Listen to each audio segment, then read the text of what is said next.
Hoje nós vamos compartilhar uma palavra sobre a Reforma Protestante, por ocasião do aniversário da Reforma Protestante. Daqui quase uma semana, no dia 31 de outubro, sábado que vem, no último dia do mês, acontece o aniversário de 503 anos da Reforma Protestante. E nada mais propício do que na semana onde acontece o aniversário da Reforma, a gente compartilhar um pouco para nós entendermos qual é a nossa relação com esse acontecimento. Quantos aqui sabem o que é a Reforma Protestante? Levanta a mão para eu ver. Amém? Você é um protestante? Hã? Sim ou não? Eu lembro que as primeiras vezes que eu, na escola lá, falavam sobre isso, você é protestante?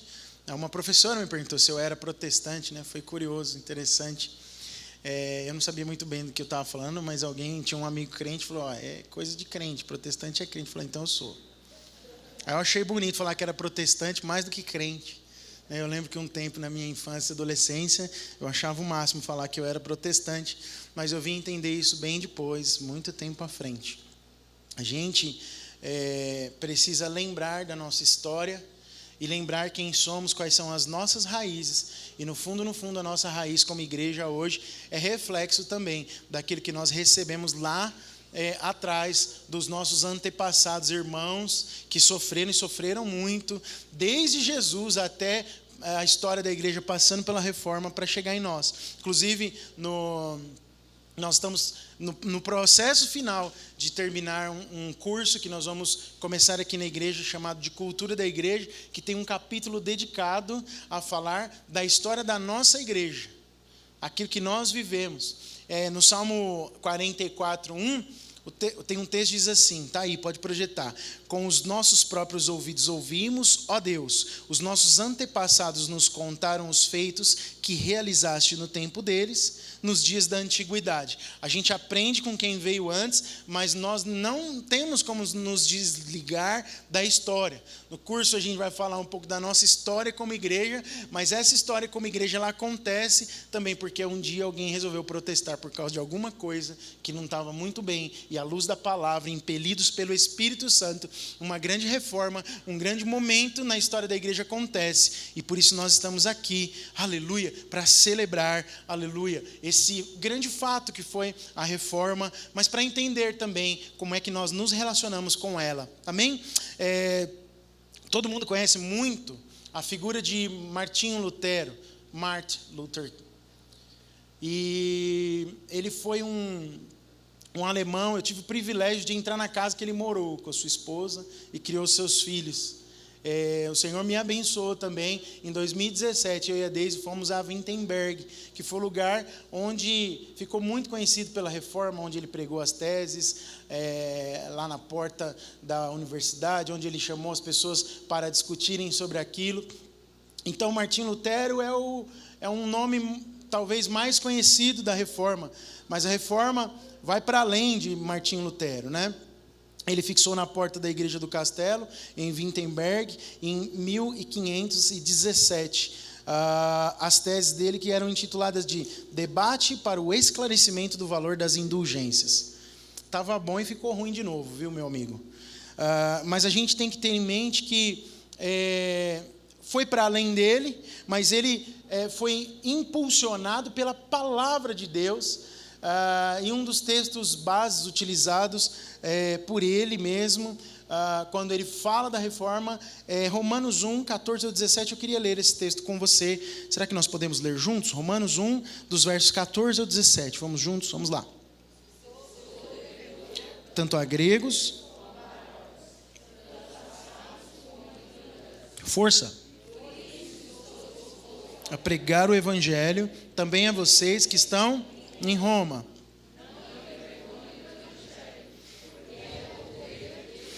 Para a salvação de todo aquele que crê, primeiro do judeu, depois do grego, porque no evangelho é revelada a justiça de Deus, uma justiça que do princípio ao fim é pela fé, e como está escrito, o justo viverá pela fé. Aleluia. O justo viverá pela fé.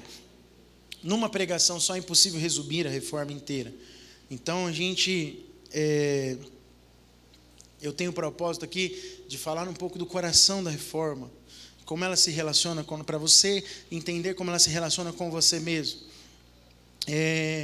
Deus, ele trabalha previamente na história, desenvolve um plano que é soberano, que só ele podia tecer, articulando muitas nuances e muitos detalhes, até que aconteça um avivamento espiritual que culmina na reforma protestante. Uma das coisas que nem está aqui no esboço, mas me ocorre agora, foi a imprensa. Imprimir em papel, em letra entendível, porque todo o texto era em latim, e só os clérigos, só gente da classe alta, só quem tinha aprendido latim poderia entender, e os leigos, que era a grande massa, o povo, não podia ter acesso. E a reforma começou a acontecer, porque Lutero começou a pegar os textos, traduzi-los do inglês, que foi feito do original para o inglês, por John Wycliffe, que era um dos reformadores aí que vieram bem antes dele, um inglês, e aí ele pegou os escritos em inglês e começou a traduzir para o alemão e começou a se espalhar em Wittenberg. Então, houve uma união de propósito. Eu tive nessa primeira imprensa também, onde eles imprimiam o texto, e eram numa folha de papel simples, assim, do tamanho de um tablet hoje, um pouquinho menor até, e eles distribuíam aquilo para o povo, e o povo começou a comer as escrituras numa folhinha de papel. Deus começou um grande movimento, aleluia, unindo o coração de um homem que entendeu uma porção importante da Escritura, que batia de frente com o que a igreja estava vivendo naquele momento, unindo isso com a imprensa que surge naquele momento, com Gutenberg. Então, assim, não tinha imprensa, não tinha papel, não tinha como multiplicar, mas de repente tem como pegar e escrever isso e multiplicar em massa. Isso não é demais? Deus é quem tece toda a malha para um propósito. Deus está trabalhando no silêncio. Quando a gente cantava hoje de novo, o Beto estava aqui ministrando e ele voltou. Mesmo quando eu não vejo, ele faz, mesmo quando eu não sinto, ele toca. O Espírito Santo falava comigo assim: no silêncio existem milagres acontecendo. No silêncio tem milagres de Deus acontecendo. E eu sinto que nesse tempo, em que parece que a igreja precisou ficar um pouco em silêncio, muitos irmãos não conseguiram nem transmitir os seus cultos. No silêncio existe um milagre de Deus acontecendo na história. Foi isso que aconteceu na reforma. A reforma, então, ela não surge no vácuo, de repente, do nada, mas a partir de condições que são preparadas por Deus. E a gente pode lembrar que assim que Jesus foi assunto aos céus, e os seus discípulos recebem o Espírito Santo, a igreja é pré-inaugurada ali, passam por algumas perseguições e martírios, principalmente por causa de ciúmes dos judeus, inicialmente. Mas a igreja começa um momento de grande sofrimento. No ano 62 depois de Cristo, a história conta que Nero, alucinado por causa do perigo, da evidente eminência da perca do poder de Roma, por causa da ascensão do cristianismo, o que Nero faz? Ele põe fogo em Roma. E coloca a culpa em quem? Nos cristãos. E aí o que ele fez? Os cristãos são inimigos de Roma, precisa matar todos eles. E começa uma destruição. E aí a gente vê, até hoje tem lá, eu tenho um quadro na minha casa do Coliseu. Quanta gente morreu lá, comida por animais ferozes. Quantos irmãos, eu lembro que eu assisti o filme Apóstolo Paulo, e aí mostra um trechinho disso, crentes amarrados em postes públicos, sendo incendiados no seu corpo inteiro, só porque eram cristãos e amavam Jesus. A história da igreja passa também 3 séculos depois, com o imperador Constantino, que após uma vitória num conflito, ele teve uma visão de uma cruz que lhe dizia: com isto vencerás. Então Constantino se converte ao cristianismo, e resolve instituir o cristianismo como uma religião oficial do império. 300 anos depois de Cristo, ano de 312 depois de Cristo. E a igreja então passa de perseguida a uma glamourosa coroa do império. Quando parece que tudo está se resolvendo, é que tudo está se complicando. Isso faz com que, com o passar do tempo, a igreja cresça em influência, em riquezas, onde começam a aparecer muitas misturas mundanas e políticas em meio a uma doutrina pagã. Aí desvirtuou o propósito completamente. Misturou tudo. Na Idade Média, essa igreja católica romana, ela controlava tudo na Europa, exercendo poder eclesiástico e controle político e financeiro. Indicava governantes, estabelecia impostos, sempre que fosse conveniente, obviamente, envolvia-se em guerras. O poder do Papa teve muitas vezes acima do poder de muitos imperadores. E hoje, quando o Papa fala, inclusive, tem muito peso, todo mundo para ouvir o que ele tem para dizer. Mas aí, essa mistura que começou a maquilar, a atrapalhar completamente o propósito original da igreja que nasce lá com a ascensão de Cristo e a inauguração em Atos, essa sujeira toda misturada na igreja, começou a mexer no coração de alguns irmãos santos, fiéis, e que entenderam as Escrituras, e que foram capacitados por Deus. E aí a gente chama esses irmãos de reformadores. Existiram alguns pré-reformadores antes de Lutero, né? Eu citei um aqui já, John Wycliffe, Johann Gutenberg, um alemão, John Huss, que era um tcheco. Eles cooperaram muito com a reforma. Eles ajudaram muito, preparando um caminho que culminaria. Alguns historiadores até falam que se no tempo deles, John Huss, um século antes de Lutero, se em John Huss já tivesse imprensa, talvez o impacto teria acontecido até antes, mas tudo culminou para acontecer ali, com Lutero. Mas eu quero falar aqui sobre Girolamo Savonarola, que foi um dos pré-reformadores. Savonarola, em 1498, ou seja, 2 anos antes de 500, 19 anos antes de Lutero apregoar suas teses no castelo, na porta do castelo, lá em Wittenberg. Ele era um ávido pregador. Usava muito mais a sua Bíblia para fazer pregações do que as instruções da igreja romana. Ele era alguém que pregava com entusiasmo, era alguém que jejuava, alguém que orava constantemente. Então ele leva para a cidade de Florença um arrependimento, um avivamento que não se via dentro da igreja daquele momento. E acontece um grande mover de Deus por meio da pregação dele. Mas na pregação dele era acusado de atacar nas suas constantes pregações contra o Papa, contra o sistema corrupto, do papado, contra o pecado dentro da igreja. E isso fez com que a igreja o excomungasse. Ele era um padre dentro da igreja e foi excomungado. Savonarola, depois pesquisa no Google, tá bom? E posteriormente ele foi morto e queimado. Só isso. Morto e queimado. Porque começou a pregar contra um sistema. Por quê? Porque ele enxergou a Bíblia. E as evidências e o clamor de que algo precisava ser feito, cada vez mais foi impulsionando homens de Deus, até que a história chega em Lutero. E em Lutero, a gente tem o ápice com a divulgação do Evangelho e com a expressão, o justo viverá pela fé. Aleluia.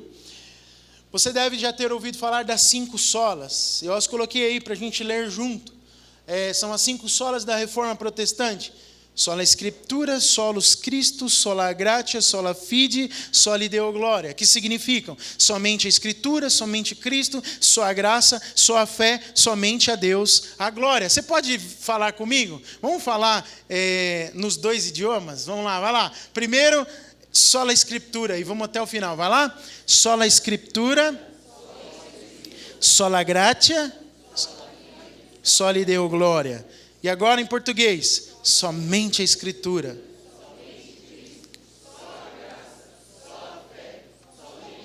Aleluia, glória a Deus. Embora as 5 solas sejam os grandes pilares da reforma, elas não foram criadas, escritas naquela época.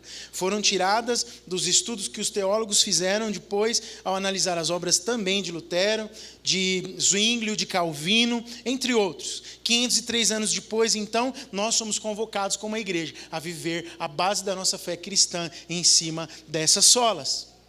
A teologia reformada afirma que a Escritura e a sua doutrina sobre a graça, sobre a fé, enfatizam uma coisa, que a salvação é só por meio de Cristo Jesus.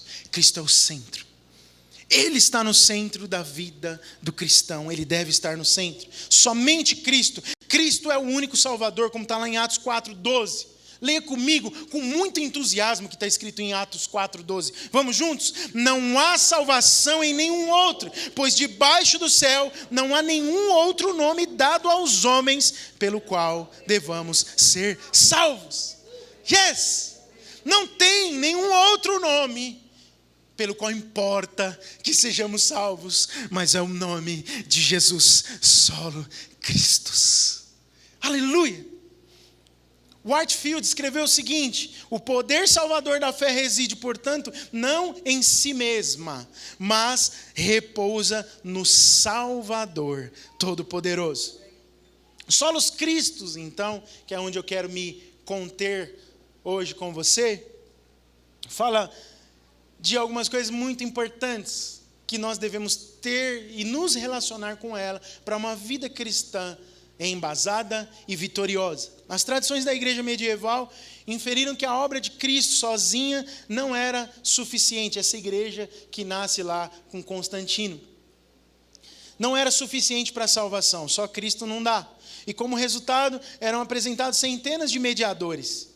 Muita idolatria entrou na igreja. Precisa de muita mediação, a começar por Maria e os demais santos e a autoridade absolutista do Papa, que conciliaram o contato entre leigos e Deus. Ou seja, precisa ter alguns homens aí diferenciados para fazer com que os leigos, para fazer com que a população possa ter acesso a Deus. Cristo só não é mais suficiente. Mas os reformadores, eles salientaram o papel de Jesus como sumo sacerdote. Eu lembro do texto de Hebreus, no capítulo 6, a Bíblia fala que quando o véu se rasga de alto a baixo, Jesus entra primeiro no Santo dos Santos e faz a reconciliação, o lugar onde só o sumo sacerdote podia entrar. E se tivesse algum problema, ia ser puxado pela cordinha, porque ia morrer fulminado, foi rasgado por intermédio de Jesus. A Bíblia fala que nós estamos separados de Deus e Jesus nos une a Deus novamente, e a igreja esqueceu disso. Precisa de alguém mais santo que os outros, mais entendido que os outros, para nos conectar a Deus. A boa notícia da palavra e da reforma é essa: não precisa de ninguém, porque um já foi dado, e não há outro nome pelo qual importa sejamos salvos e tenhamos acesso a Deus. Solos Cristo. Só Jesus. Basta Jesus. Você pode fechar os olhos assim e falar: obrigado, Senhor. Basta o Senhor. Basta o Senhor. Você está precisando de salvação hoje? Basta Jesus. Basta Jesus. Então o eixo do cristianismo, ele gira em torno da pessoa de Jesus, com papel destacado, central, fundamental na salvação. Sem ele não há salvação. Em virtude da sua encarnação, o Messias assume o mais profundo, exímio, esplendoroso sacrifício que um homem pode ter. Quando ele vem, deixa de ser Deus, mora na terra, como Deus se torna homem simultaneamente. Deus e homem, homem e Deus, para poder cumprir o propósito de nos redimir. Desse modo, é o justo e único, diga comigo, único, justo e único mediador, expiador e redentor de todo aquele que se achava perdido. Visto que Cristo é o verdadeiro e perfeito mediador, toda a raça humana, então, ela se equipara diante do Senhor. É todo mundo desgraçado, no sentido claro da palavra. Nós estávamos completamente sem Jesus, numa perversidade irremediável, sem graça para nós, debaixo da ira de Deus por causa dos nossos pecados. Essa era a condição da humanidade. Estávamos todos caminhando para o inferno. Mas Jesus muda a história. A centralidade de Cristo é o fundamento da fé protestante. Agora você que talvez está lá na escola como eu estava uns anos atrás, vários anos atrás, você já pode dizer com um pouco de propriedade o que quer dizer ser protestante. A centralidade de Cristo é o centro da mensagem daqueles que protestaram contra algo que precisava ser mudado. Martinho Lutero disse que Jesus Cristo é o centro e a circunferência da Bíblia. Isso significa que quem ele é e o que ele fez em sua morte e ressurreição são o conteúdo fundamental da Escritura. Ou seja, ele é e ele fez. Jesus é e fez uma obra fundamental, morrendo na cruz por mim e por você. Zwingli diz o seguinte: Cristo é o cabeça de todos os crentes, os quais são o seu corpo, e sem ele o corpo é morto. Sem Jesus não tem vida no corpo. Sem o cabeça, o corpo não tem vida. Sem Cristo, nada podemos fazer. João 15:5 diz assim: leia comigo, eu sou a videira, vocês são os ramos. Se alguém permanecer em mim e eu nele, esse dá muito fruto, pois sem mim vocês não podem. Aleluia. Não dá para fazer nada sem Jesus. Quantos creem nisso? Digam amém. Amém. Em Filipenses 4:13 diz assim: tudo posso naquele que me fortalece. Até nos momentos mais difíceis, podemos todas as coisas no Senhor. Somente Cristo, então, é que pode trazer salvação. Em Romanos capítulos 1 e 2, a gente vê uma clareza do apóstolo Paulo, escrevendo aos romanos, à igreja de Roma, que foi onde Lutero começou a ter a sua grande revelação da vida do justo pela fé. E embora haja nesses textos, no capítulo 1 e 2 de Romanos, uma auto-manifestação de Deus, além da sua obra salvadora em Cristo, então Deus é declarado em Romanos 1 e 2 como o Deus soberano. A gente enxerga a grandeza e o poder de Deus e a diferença de Deus em relação à humanidade. Nenhuma porção da teologia natural pode unir o homem a Deus. A única coisa que conecta o homem a Deus, a união com Cristo, é o único caminho possível. Conectado com Cristo, podemos ter salvação. Nós podemos entender tudo de Deus, saber tudo da lei, saber tudo das obras maravilhosas e assombrosas do nosso Deus.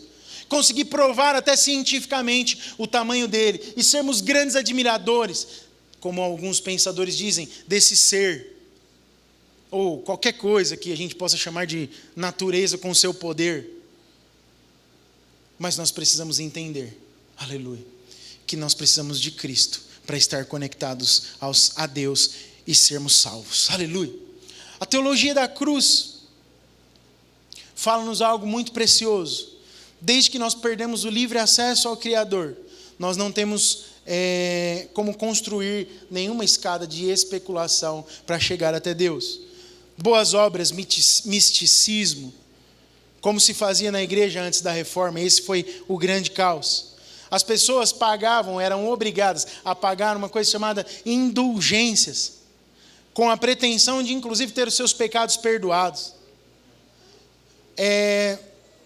Eu vi e ouvi muito dos palestrantes, quando estive lá em Wittenberg, eles vendiam supostos pedaços da madeira da cruz que crucificou Cristo, para que as pessoas pudessem comprar e poder ser salvos.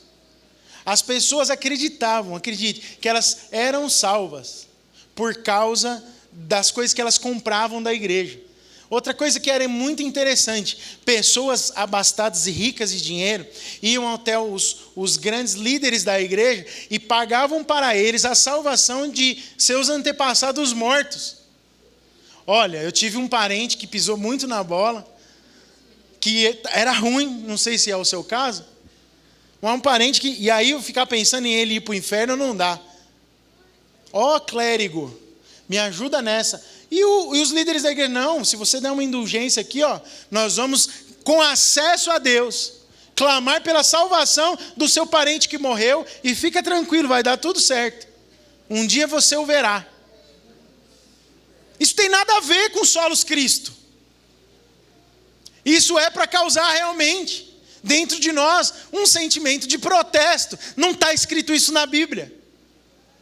As pessoas não podem usurpar, roubar dinheiro das outras, mesmo sendo grandes líderes, respeitados politicamente. Eles eram os donos das riquezas. Eles falavam às vezes mais alto do que grandes governantes de grandes nações daquele tempo. Mas eles não podem ir contra a palavra e a verdade da palavra de Deus, porque é uma soberania eterna. A Bíblia mesmo diz: passarão céus e terra, mas não passa uma vírgula do que está escrito na palavra do nosso Deus Todo-Poderoso. Ela não pode ser contradita. A Bíblia é a Bíblia e ponto final. Por meio da morte de Jesus na cruz, Deus então nos encontra. A teologia da cruz destaca que só podemos conhecer Deus no lugar onde Ele mesmo se ocultou. Isso é tão precioso. A cruz, com todos os seus sofrimentos, considerado como fraqueza e loucura pelo mundo, como diz o texto de 1 Coríntios 1,18. É insensatez para os que estão perecendo, mas para nós que estamos sendo salvos, é o poder de Deus. É insensatez para quem está morrendo e não a entendeu. Não foi escolhido nem chamado por Deus, mas para nós é o poder de Deus. Diga assim comigo: a cruz para mim é o poder de Deus. Sabe o que é sensacional nisso? O que é lindo nisso? Na cruz, Deus simplesmente coloca de cabeça para baixo todas as nossas pretensões, toda a nossa arrogância, toda a nossa tolice de tentar chegar a Ele por meio de qualquer tipo de especulação que não seja o próprio Jesus. Por meio de boas obras, por meio de misticismo, por meio de indulgência, por meio de obras de poder, de glória, de curas extraordinárias. Nada disso te faz chegar a Deus. Nada disso tem valor perto de Jesus. Deus vem a nós por meio da fraqueza e derrota, por meio da aparente fraqueza e derrota. É assim que Deus veio a nós, se ocultando na cruz de fraqueza e derrota. Ele é conhecido por nós, não na força, mas na fraqueza. Não na demonstração de poder aparente, mas na exibição de uma graça que sofre numa cruz impiedosa, a fim de redimir você, a mim, da morte eterna. Então nenhuma religião ensina isso. Nenhuma religião fala sobre isso com tanta clareza. Nenhuma religião fala que em fraqueza Deus vem a nós. Não em demonstração de poder e glória e suntuosidade, curas, sinais, prodígios, maravilhas, mas numa morte sangrenta de um filho lá no Gólgota, porque o Pai nos amou. Lá em Atos 20, 28, Paulo diz aos presbíteros de Éfeso o seguinte: portanto, de vós mesmos e de todo o rebanho sobre o qual o Espírito Santo vos constituiu bispos, para pastoreares a igreja de Deus, que Ele comprou. Diga comigo: comprou. Pelo seu próprio sangue. Nós somos comprados pelo próprio sangue de Cristo Jesus. Tem muito valor em você. Teve muito sofrimento. Teve muito sangue derramado para que eu e você pudéssemos ser salvos. Deus, então, em Cristo Jesus, compra a igreja, derramando o seu próprio sangue em favor da igreja.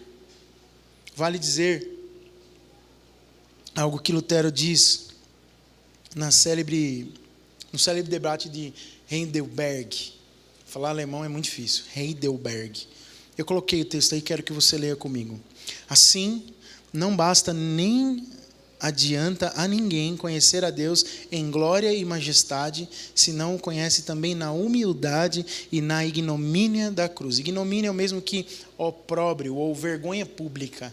Isso significa ignomínia. Então, Lutero, quando teve que fazer alguns debates sobre aquilo que ele defendia que estava acontecendo da igreja e estava errado, ele disse, dentre outras coisas muito importantes, essa frase. Você pode ler junto comigo bem forte? Assim, não basta nem adianta a ninguém conhecer a Deus em glória e majestade, na humildade e na ignomínia da cruz.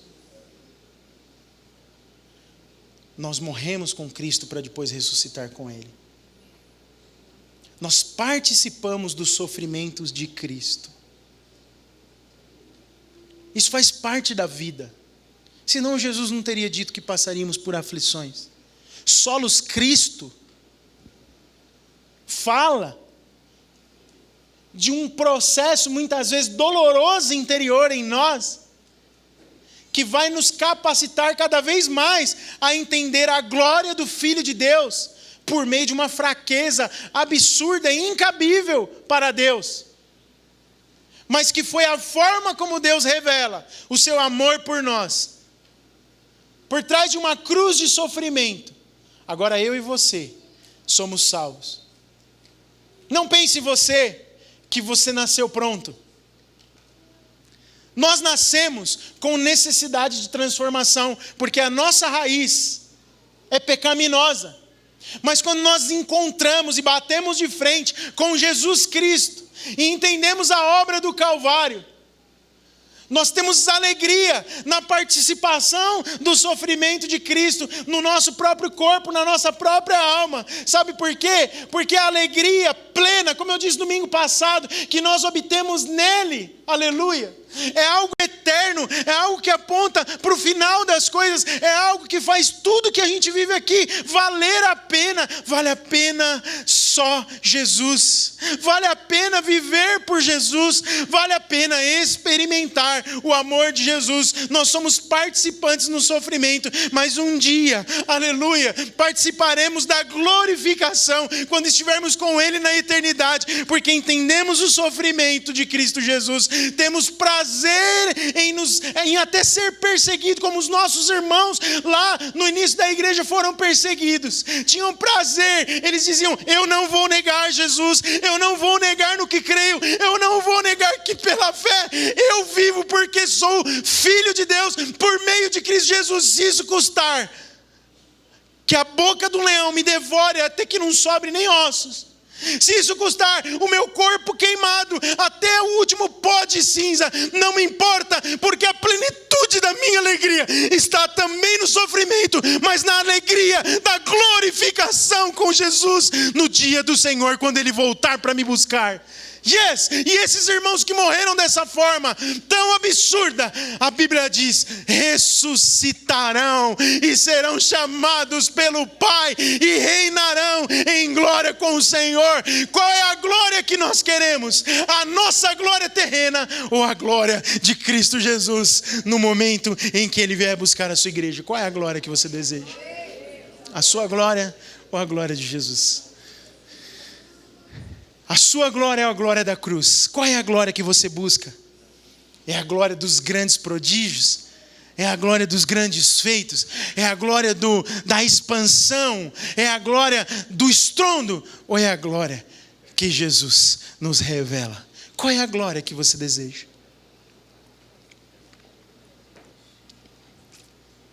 A cruz e somente a cruz. Deus, Ele é conhecido e adorado na cruz. Por quê? Porque na cruz a gente é completamente perdoado. Aqueles que confiam e descansam no sacrifício de Jesus na cruz têm perdão dos seus pecados quando estende suas mãos vazias. É liberto completamente. A gente ofendeu a Deus com o nosso pecado. A gente ofende a Deus com o nosso pecado. Mas você sabe qual é a glória? É que Deus é um Deus de amor. Que quando olha para mim e para você hoje, só podemos ser vistos justos por Ele, porque Cristo está em nós. Você crê em Jesus? Jesus está em você, pelo seu Espírito. Aleluia. A ira de Deus foi desferida na cruz. Foi um bombardeio de ira que levou Jesus até a morte. A Bíblia fala que toda maldição, toda a ira estava sobre Jesus lá na cruz. Foi um bombardeio de ira. E hoje eu tenho confiança. Essa é a obra da cruz. Eu tenho confiança que apesar de pecador, que apesar de falhar às vezes, que apesar de às vezes não me enxergar digno, eu posso olhar para Jesus em mim e ter a esperança da glória. Está faltando para você esperança no futuro, esperança na glória? Comece a olhar para Jesus e para a obra da cruz. Você confia em Jesus e na obra da cruz? Você sabe o que eu tenho visto ultimamente? Com muita clareza. Tem gente que não confia. Não confia. Não serve para Ele. Do que você está falando? Do que é isso que a obra da cruz? Não serve. A gente às vezes está insistindo com muita gente. E uma das coisas que eu ouço muitos pregadores reformados falarem, de uma maneira até fria, mas eu acho que tem muito sentido. Nós não precisamos ficar se matando para obrigar ninguém a aceitar aquilo que você está falando que está na Bíblia. Pregue pura e simplesmente o Evangelho. Quem faz a obra nos corações é o Espírito Santo de Deus. Então, olha, eu vou dizer para você, eu não tenho pretensão nenhuma de convencer você de nada, mas eu tenho certeza que se você é escolhido por Deus, o Espírito Santo está mexendo dentro de você. É Ele quem está fazendo, não é a palavra que eu falo, porque nem falar direito eu sei. Nem conhecimento necessário para falar tudo que precisa falar, eu tenho. Sou capacitado pelo Espírito que está em mim. Só tem esse jeito de eu estar aqui falando alguma coisa para você. E eu vou dizer uma coisa para você. Quando eu falo alguma coisa pelo Espírito, o Espírito está aí dentro, borbulha dentro de você. Quando você ouve uma verdade do Evangelho, batendo dentro do seu coração, isso faz ter vontade de explodir, de sair pulando, gritando, proclamando. Aleluia. Testifica no seu espírito. Aleluia. Então você é salvo. Então Jesus tem falado com você, tem te aperfeiçoado. Aleluia. E Deus te vê como justo em Cristo Jesus. Quero concluir. Deus usou homens para trazer novamente a sua igreja para edificar uma obra bíblica. Deus usou homens que nós chamamos de reformadores. Uma obra limpa, uma obra pura, uma obra sem mancha, uma obra sem mácula. E nós hoje somos os responsáveis por isso. O bastão está na nossa mão. Eu não sei se a gente precisa reformar alguma coisa nesse momento. A única coisa que a gente precisa fazer é voltar para a centralidade do Evangelho sempre. Todo dia. Acorda e volta para a centralidade do Evangelho. Se você não lembrar nenhuma outra sola, lembra de solos Cristo. Solos Cristos. Sola gratia, sola fide, soli Deo gloria. Aleluia. Lembre da centralidade do Evangelho. Se qualquer coisa que estiver acontecendo sair disso, ligue um sinal de alerta. Compartilhe. Seja alguém que viva a centralidade do Evangelho na sua vida. Nós somos os responsáveis nesse momento por isso. Responsáveis de sermos aqueles que serão usados por Deus para pregar esse Evangelho, para edificar o seu reino na terra, em cima da base correta. E eu quero convidar você a assumir um compromisso comigo, você que entendeu o Evangelho e a sua centralidade em Cristo Jesus.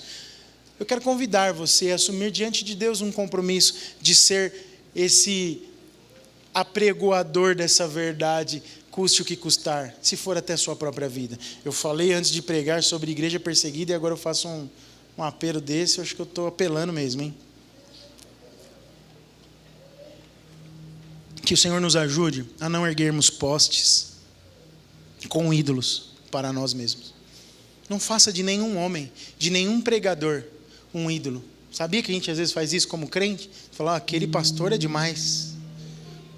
Não tem aquele pastor. Tem o bom pastor, o qual nós conhecemos a voz. Ele não pula a cerca, ele abre a porta do aprisco e fala, vem, esse é o bom pastor. As suas ovelhas conhecem a sua voz. Homens falham. Eu sou falível, me estremeço, com medo. Às vezes, tem um temor no meu coração, mas tem uma confiança enorme. Eu sou muito convicto da minha salvação, da minha fé. Eu lembro das bases do Evangelho implantadas no meu coração, quando ainda era criança. Hoje de manhã, coitada da Deise e do Henrique, viram para o prédio, tiveram que ouvir um teatro de fantoche comigo, no celular, enquanto a gente vinha para cá, que me lembrava do tempo da minha salvação. Falou, minha mãe me levava muito para ver isso aqui. Na verdade, o grupo, a igreja que a gente participava, tinha muito isso. Eles focavam na evangelização de crianças, às vezes. E tinha uma tia, chamava tia Esther, né, que trabalhava muito com os fantoches e tal. E eu adorava fantoche. Eu com, imagina, 7, 8 anos de idade, eu ficava, uau! Mas aquela coisa gostosa, aquela harmonia, aquela música, aquilo volta tudo, mas é que nem o cheiro do perfume que te faz lembrar da cena, da situação, do momento. Existem momentos que vêm lampejos das coisas que o bom pastor falou ao meu ouvido quando eu me converti. E aí eu sinto o cheiro, eu ouço a canção, e eu lembro da marcação que é do Espírito.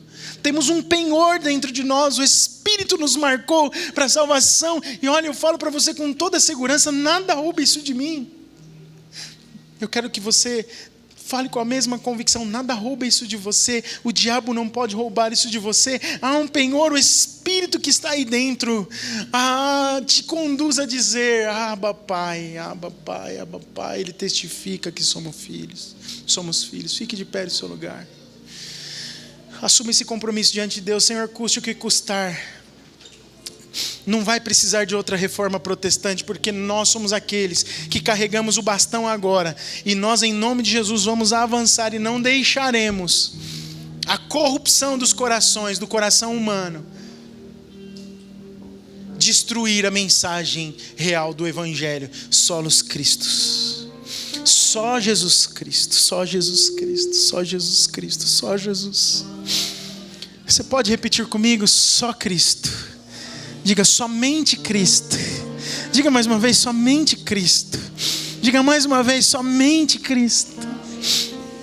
Glória a Deus. Vamos adorar o Senhor com essa canção para a gente terminar. Enquanto você canta, você pode orar. Assuma o seu compromisso com o Senhor. Fala, Senhor, eu quero levar o teu evangelho aonde o Senhor me proporcionar a possibilidade de ir. Aleluia, vamos adorar.